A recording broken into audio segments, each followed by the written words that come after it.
Brain fog butcher. Are you feeling like your head's stuffed with cotton? Can't remember your own name, let alone why you walked into the kitchen? Grab a bottle of ice-cold water and pour some on your wrists. Yes, your wrists, not your face. Pour it for 30 seconds. Then take 5 slow, dramatic breaths. Inhale and exhale for slowly. Here's why it works. Cold water slaps your vagus nerve like life itself. Just told you to get it together. Your heart rate slows, your nervous system shifts from panicked raccoon to slightly less panicked raccoon, and the breathing floods your brain with oxygen, which your neurons desperately need. Studies show this reduces mental haze by 40% in under a minute. Nice. Scroll snap. It's 1 a.m. You swore you'd be asleep by 11, but here you are, 3 hours deep into conspiracy TikTok, wondering if pigeons are CIA drones. Welcome to the scroll hole. Here's what you do. Wear a rubber band on your wrist. Every time you mindlessly open a social app after 10 p.m., snap it. Not enough to cry, just enough to trigger an existential, "What the hell am I doing?" This is called pattern interruption. That tiny sting shocks your brain out of doom scroll mode. Suddenly, you're not just scrolling, you're questioning life choices. Studies say this kind of physical friction cuts screen time by 42%. That's almost half your digital doom. Snap the band. Snap the habit. Go the hell to sleep. The drug trick. Forget habits. Forget goals and become a drug dealer, but to your own brain. Pick a task you're actively avoiding. Editing, studying, fixing your life, and strike a dirty deal with yourself. 10 minutes of work, then I get the hit.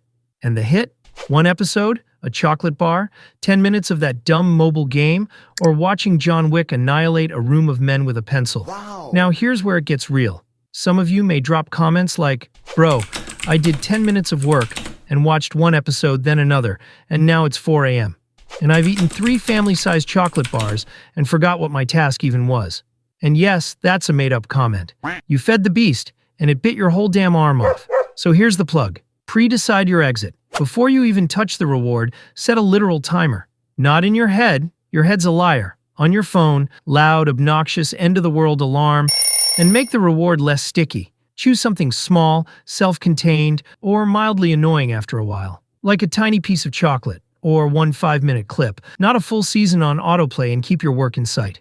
Open tab, blinking cursor, sad little notebook staring at you from the corner like, "Remember me?" That way, when the alarm slaps, the shame slaps right with it. The second you start linking pain to pleasure, stress to sweets, it starts chasing the grind for the reward. Build that loop until your brain thinks, "Ugh, work means yay treat." Laser focus. You're staring at your screen like a zombie, tabs open like your life's in shambles, and you can't focus for more than 4 seconds without checking if someone liked your meme from 3 days ago. Here's the fix. Grab a piece of dark chocolate and slap on your earbuds. Put on a lyric-free track, lo-fi, classical, or that weird ambient stuff that sounds like a haunted elevator. Eat the chocolate slowly as you start your task. Here's why it works. That bitter chocolate sucker punches your taste buds into pumping serotonin like a snack-sized antidepressant. Meanwhile, your brain starts syncing to the rhythm like it just joined a cult of productivity. Studies show this combo can boost focus by 30%. Your brain can't go out of focus if your mouth is having a sensory crisis and Mozart's seducing your neurons. The blackmail. Want to light a fire under your own ass? Record a voice note like, "Hey, lazy sack of neurons." If you're hearing this, it means you flopped again. Finish the damn thing or live with your shame. Now set a timer. Play it in 3 hours. So now basically you're hacking time to create future self-disgust. It's psychological blackmail, made by you, for you. Your brain hears that future version and panics into action now to avoid the sting. Studies show self-imposed consequences hit almost as hard as external ones. You just turned your phone into a guilt grenade. Bounty hunter. Is your brain bouncing like a cracked-out squirrel? ADHD vibes and can't sit still without plotting your own disappearance? Perfect. Time to go bounty hunting. Pick one task. Set it up somewhere random. Kitchen table, hallway, floor, then walk away. Each time you pass it, take one sneaky little action.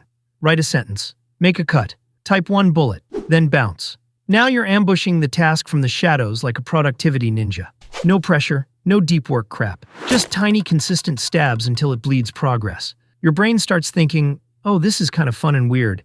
And before you realize it, you've built something legit, in stolen seconds, because now focus isn't forced.